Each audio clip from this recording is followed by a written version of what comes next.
18 years ago, a cataclysmic event shook the world. In an instant, a towering structure materialized from thin air, bringing with it a mysterious gate that unleashed monstrous beings into our realm. Chaos ensued, and humanity found itself in a desperate struggle for survival. But amid the turmoil, something extraordinary occurred. People began awakening to newfound powers, becoming what the world would come to know as players. These gifted individuals were humanity's glimmer of hope, rising to the challenge and becoming a powerful new force to reckon with.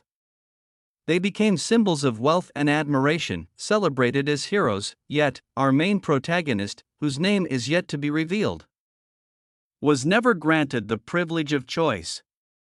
Instead, we find him diligently working a part-time job as a food delivery person. Today, he enters the Grand Guild Company building, carrying trays of delicious meals to serve the customers. A man in a sharp suit greets him, directing him to place the food on the designated table. Sorry for being late, our protagonist apologizes as he serves the hungry patrons, urging them to enjoy their meals. As he makes his way back to the restaurant on his trusty scooter, his attention is drawn to a massive billboard displaying the newest hero, Yusikwu.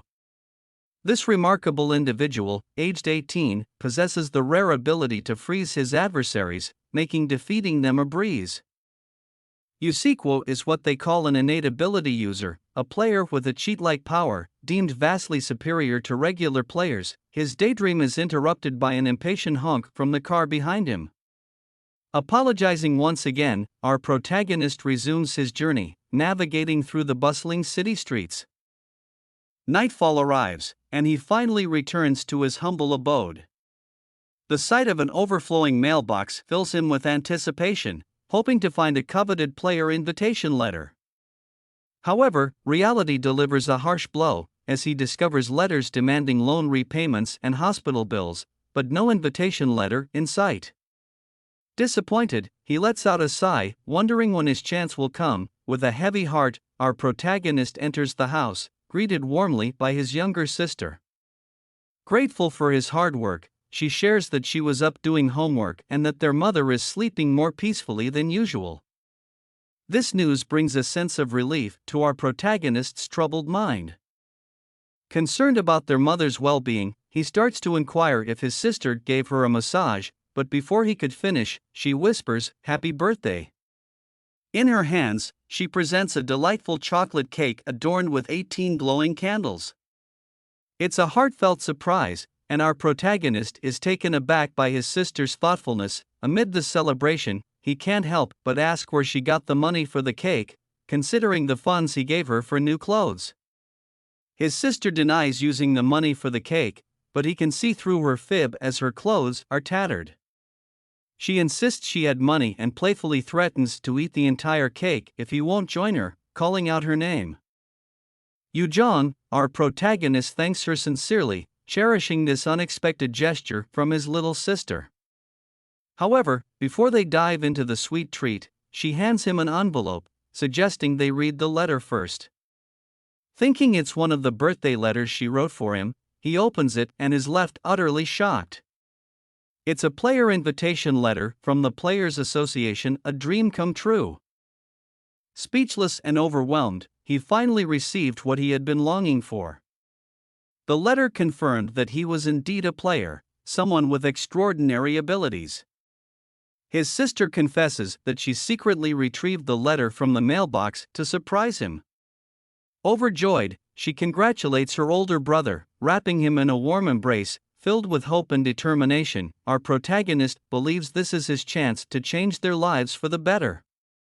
However, as he quietly opens the door to his mother's bedroom, where her frail form lies in bed, he contemplates what lies ahead. The player life offers great promise, but what he desires most is to find a way to heal his mother's illness. Excitement and determination surged through Kim Giju as he stood outside the Grand Korea Players Association building, ready to embark on his journey. Suppressing his emotions, he knew this was just the beginning of something extraordinary. As he entered the building, a friendly receptionist greeted him with a warm good morning. Introducing himself as Kim Giju, he followed her instructions, uttering the words "status window." In an instant, a pop-up window materialized, displaying his name and level 1 status. However, next to his innate ability, there were question marks, indicating it hadn't been revealed yet. Curious, he inquired about this to the receptionist, with a smile. She congratulated him on being an innate ability user, but the specifics remained a mystery for now. Kim Giju was overjoyed. Not only was he now a player, but he also possessed an extraordinary, godlike innate ability. His hands trembled with excitement as he rechecked the status window, confirming the truth of his newfound powers. Unbeknownst to him, another player had overheard their conversation from afar. As the receptionist assured him that a trainer would be arriving shortly to provide detailed guidance, the stranger approached them. To everyone's surprise, the mysterious player turned out to be none other than Yusikwo, the esteemed hero with the freezing ability. Both Kim Giju and the receptionist were taken aback by Yusikwo's sudden appearance. Ever confident, Yusikwo asked the receptionist if he could be Kim Giju's guide, having overheard their discussion unintentionally. While it was against the norm, the receptionist couldn't refuse the request from the newest hero, recognizing him as Yusikwo. After all, she boasted 10 years of experience as a pro, and she was willing to make an exception for such an esteemed figure. Kim Giju couldn't believe his luck. Guided by none other than the renowned Yusikwo, he knew this was a chance to grow stronger, learn about his innate ability, and become a true force to be reckoned with. Following Yusikwo, Kim Giju ventured into the portal zone, ready to face the unknown. Despite his nerves, he affirmed his readiness to proceed. However, upon seeing the multitude of monsters at the entrance of the first floor, Kim Giju couldn't help but express his concern. Yusikwo, on the other hand, remained unfazed, assuring him that this was an unusual occurrence but a great opportunity for them.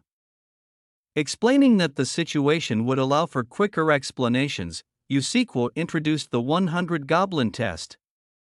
This test was designed to assess the potential of players below level 10. Participants had to defeat 100 goblins without using any skills, and the time taken for this challenge determined their future potential. As Yusikwo elaborated on the ranks based on clear times, Kim Giju learned that innate ability users were the most remarkable. A regular player might take years to reach a certain level, while an innate ability user could achieve the same in just a few months. Their growth potential was truly tremendous, making them stand out in the world of players. Eyes gleaming with ambition, Yusikwo shared his dream with Kim Giju. He aimed to create the best guild, surpassing all others, and to achieve that, he sought skilled players, especially those with innate abilities like Kim Giju. Encouragingly, Yusikwo expressed his anticipation of meeting Kim Giju again in the tower once he became stronger. With newfound determination, they commenced their training, engaging the goblins with tenacity and vigor. For Kim Giju, this was a turning point. He vowed to change his life, to grow stronger, and to unlock the full potential of his innate ability. 5 years had passed since Kim Giju embarked on his journey as a player. Now, in the heart of a dense forest, the sounds of intense combat filled the air. As the view clears, we witness Kim Giju locked in battle with a goblin. With a final strike, he triumphs over the creature, but exhaustion takes its toll, leaving him gasping for breath on the ground. Approaching the scene, two guys speculate that it must be part of the infamous 100 Goblin Challenge, a popular test among players. Despite his victory, Kim Giju's frustration is palpable as he calls out for his status window. Overwhelmed by disappointment, Kim Giju questions how someone like him, who was given the rare opportunity of being a player with a special innate ability, but for the past 5 years it still takes him an hour to kill a goblin. We see the status window, revealing his name, level 1, and innate ability still shrouded in question marks. He has remained stagnant for 5 long years. Amidst a group of players celebrating their swift goblin kills, one figure stands out, delivering a single sword swing that effortlessly obliterates a goblin. The group congratulates each other, reveling in the easy experience points earned. They chatter about leveling up and express excitement for tomorrow's journey to the second floor. scheduled to meet at the entrance in the morning. As the guide bids farewell to the party, hushed whispers follow in his wake. Rumors swirl among the members about their guide, the lowest ranked player among guide users, who's ironically nicknamed the player who can't level up. Little do they know that this seemingly unremarkable guide is none other than Kim Giju. With his duties as a guide complete, Kim Giju retreats to a secluded area known only to him, a secret spot he's found after wandering on the lowest floor for the longest time. The watch on his wrist reminds him of the significance of this moment. As he gazes at the specific location where a lone goblin spawns daily, he prepares to ambush it. Moving cautiously, Kim Giju steps closer, trying not to alert the goblin to his presence. However, a slight misstep creates a noise that catches the goblin's attention. In an instant, the creature turns, locking eyes with Kim Giju, and launches a fierce attack with its spear aimed straight for his head. Reacting with lightning speed, Kim Giju barely manages to deflect the strike, using his sword as a last-second defense. The goblin's relentless assault pushes him to the limits of his skill, and he realizes that today's battle will be no easy feat. As Kim Giju makes his way to the guide team management office, he unexpectedly bumps into Teo, another fellow guide. Teo appears agitated, offering a quick apology before existing, leaving Kim Giju puzzled by his behavior. Inside the office, he seeks answers from the guide team manager Otashik about Teo's situation. With an embarrassed expression, Manager Otashik reveals that Teo will be taking over Kim Giju's group starting tomorrow. Due to the rumors surrounding Kim Giju, the group requested a change in their guide. This news stings, reminding Kim Giju of the nickname that had been circulating about him. Meanwhile, on the news, the Angela Guild's potential breakthrough on the 75th floor is making headlines, sparking celebration among players. In the world today, everything revolves around players, akin to idols. Gates can manifest anywhere, and the opportunity to become a player is open to anyone. A specific mention on the news catches Kim Giju's attention, a request for help from Korea's Player Association regarding an S-ranked gate in the U.S. The promise of considerable compensation for participants lures many, but for Kim Giju, the path to becoming a true player seems distant. As the guide team manager hands over Kim Giju's paycheck for the day, he expresses that Teo shouldn't be blamed for the recent changes. However, Kim Giju reassures the manager that Teo is not at fault and has nothing to apologize for. The manager then surprises Kim Giju with unexpected news: a commission has been given to him. The revelation leaves Kim Giju astonished, wondering what this commission entails and how it might affect his journey as a player. The next day, a new group member, Kim Seonpil, introduced himself to guide Kim Giju as Sequa's cousin. Surprised by this connection, Kim Giju welcomed him. The rest of the party consisted of Yoon Jae-won, Yoon Sung-woo, and Kim Hanul. They were all gathered for a tutorial lasting 5 days and 4 nights, starting that day. As they set out, they eventually reached a spot to set up camp as night approached. Working together, they pitched tents and prepared food for dinner. Gathering around the campfire, Yoon Jae-won asked a rather blunt question about Kim Giju's level not increasing. Kim Seonpil was visibly frustrated by his party members' impoliteness, but Kim Giju remained calm and admitted the truth. He assured them that if they had any other questions, he would gladly answer. Conversation turned to their training for the day, centered around learning how to defeat monsters. Kim Giju encouraged them, assuring them that they would be able to level up and catch up with others in no time. He mentioned that as long as they didn't encounter a guardian, they wouldn't be in grave danger. Guardians were elite monsters found on each floor, often targeted by guilds and large parties for their valuable experience and item drops. However, they were incredibly dangerous, especially for lower-ranking players.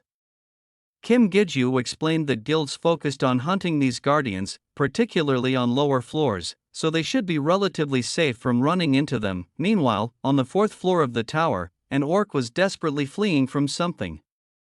Tripping over a rock, the orc fell to the ground, fear coursing through its body. As it turned around, its terror grew as it saw a much larger, more menacing monster approaching. with a chilling crunch of bones and splashing of blood. An even bigger monster with a ravenous glint in its eyes emerged, leaving a scene of horror in its wake. On day 2 of the tutorial, the party found themselves on the second floor of the tower, facing orcs in the forest. Despite being larger than goblins, the orcs were slower, making it easier for the group to clear them.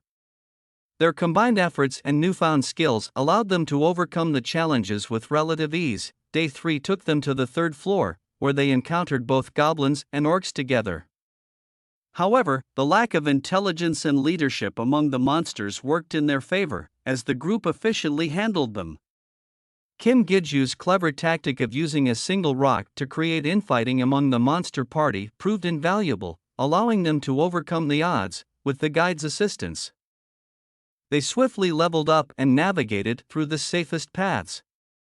After setting up camp and enjoying a meal, excitement buzzed among the party members as they discussed the upcoming 5th floor test, which they would face after enduring the 4th floor the next day.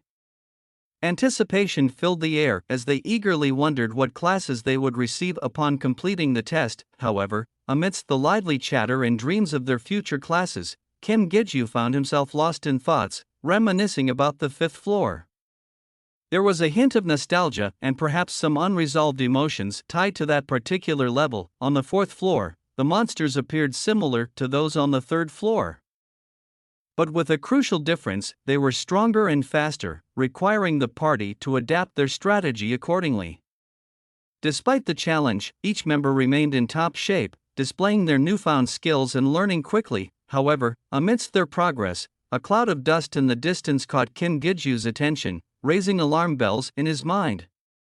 Dust winds were not supposed to appear on the 4th floor today, and this unexpected occurrence filled him with a sense of foreboding. Urgently, he warned the party that they needed to leave the area immediately. Kim Gijoo had long understood that tutorials were no mere game. The risks were real, and the slightest misstep could spell disaster.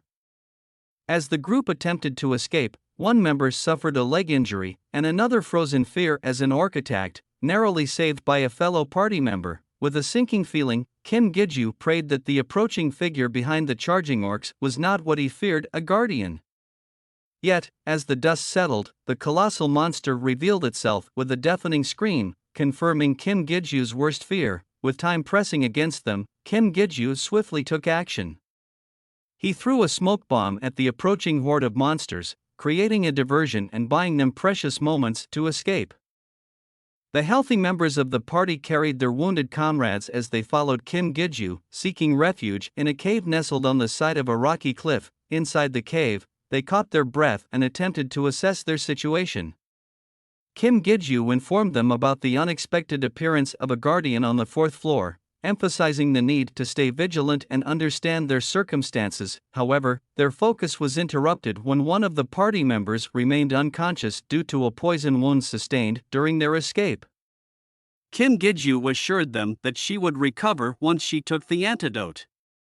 But to their dismay, the antidote was missing. It had fallen out of Kim Gijoo's backpack during their hurried retreat. He berated himself for making such a rookie mistake in a critical moment. Despite the urgency of the situation, Kim Gijoo maintained composure and devised a plan. He told the rest of the party to stay put while he went to summon a rescue team.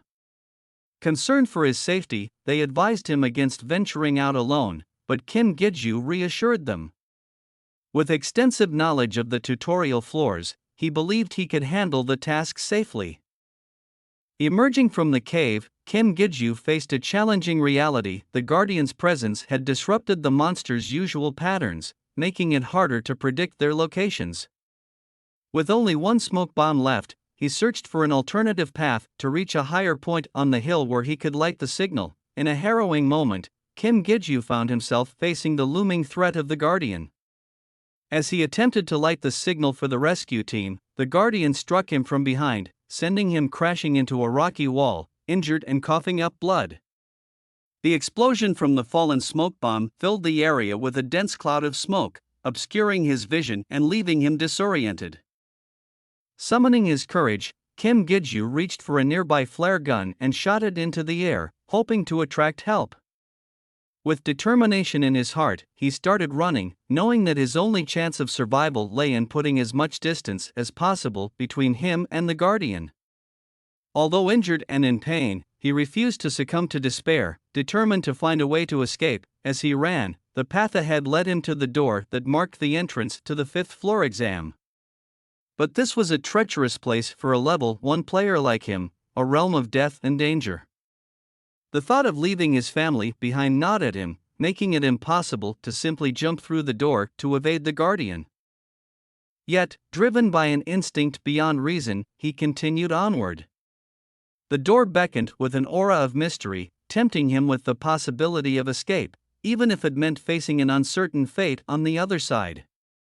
The Guardian's relentless pursuit left him with a choice: face almost certain death at the Guardian's hands or venture through the enigmatic door into the unknown. Summoning his resolve, Kim Giju made the daring decision to look beyond the door, hoping for a glimpse of what lay on the other side. To his astonishment, the announcement confirmed his status as a player, stating that he had entered the area of the first test and the conditions had been met. In the midst of confusion and disbelief, Kim Giju found himself lying on a grassy field as the system announcements continued to flood in. The system notified that the unverified ability within him has been identified. Also unexpectedly, the difficulty of the first test has been reduced. To his astonishment, the test turned out to be hunting a goat.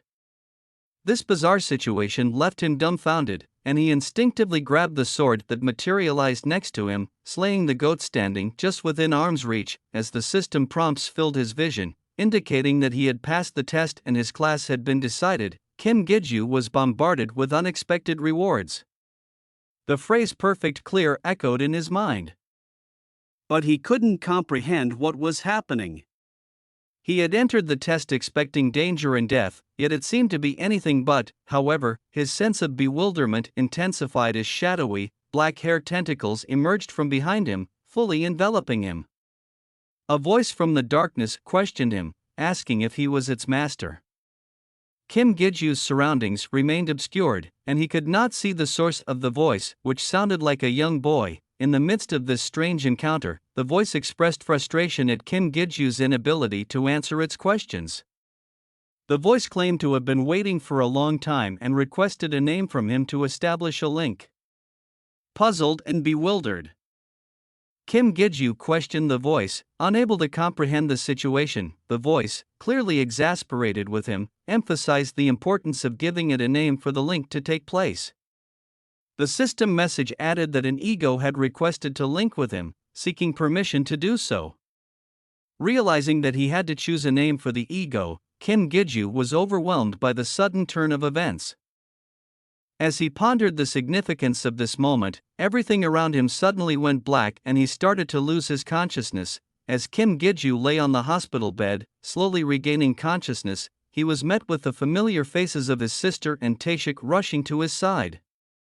It had been 2 weeks since he was discovered unconscious inside the 5th floor. Taeshik explained that some guild members had come across the smoke bomb and found the Guardian at the entrance to the 5th floor. Unfortunately, before they could defeat it, the Guardian managed to escape, leaving it at large. Relieved to know that the other party members he was guiding had made it out safely, they visited him in the hospital, bringing comfort to his heart. Kim Giju assured his family that everything would be taken care of by insurance, urging them to get some rest and not worry about him. He looked out the hospital window, pondering the events that had unfolded. Despite passing the test on the 5th floor, Kim Giju couldn't help but feel a sense of disappointment. He had expected to level up, but he was still stuck at level 1. As he stood by the window lost in thought, a silver metallic snake ring started to form on his index finger, seemingly appearing out of thin air. As Kim Giju stood outside the association building, he is adorned in his guide uniform. His silver snake ring glowed with an intense red aura, signifying the power that lay within him, the power of his enigmatic ego. Stepping through the portal, he emerged on the 1st floor, where other players were engaged in battles against goblins. As soon as he appeared, all eyes turned towards him, intrigued by the presence of the guide who had once been rumored to be unable to level up. However, the whispers of the past were quickly overshadowed by a new reputation that had spread like wildfire: the tutorial slayer. Kim Gijoo's heroic feat of overcoming the fifth floor test had earned him a new title, turning him into a legend among players. As he approached the door leading to the next floor, the atmosphere was tense. Beyond the door awaited a field teeming with menacing goblins and orcs. Yet, undeterred, Kim Gijoo calmly stepped forward, dropping his backpack with determination etched on his face. With a sudden surge of power, the ring on his finger transforms into a wicked black sword with a red eye at the top of the handle. The sword crackles with red electric light, and Kim Gijoo faces the oncoming monsters fearlessly. In a flash, he vanishes from sight, leaving behind only streaks of red light as he moves with incredible speed between the monsters, slashing them down with a single strike. The monsters are taken by surprise, unable to comprehend what is happening as their numbers dwindle rapidly. Kim Gijoo charges forward, unfazed by the danger, as he jumps and strikes the ground with his sword, creating a massive shockwave that cleaves the enemies in half. In the midst of the battle, Kim Gijoo recalls the moment he gave a name to the mysterious voice during the fifth floor test: "RU." The voice, now known as RU, has become his loyal partner and the source of his newfound power. With each swing of his sword, he taps into RU's abilities, cutting through the monsters effortlessly.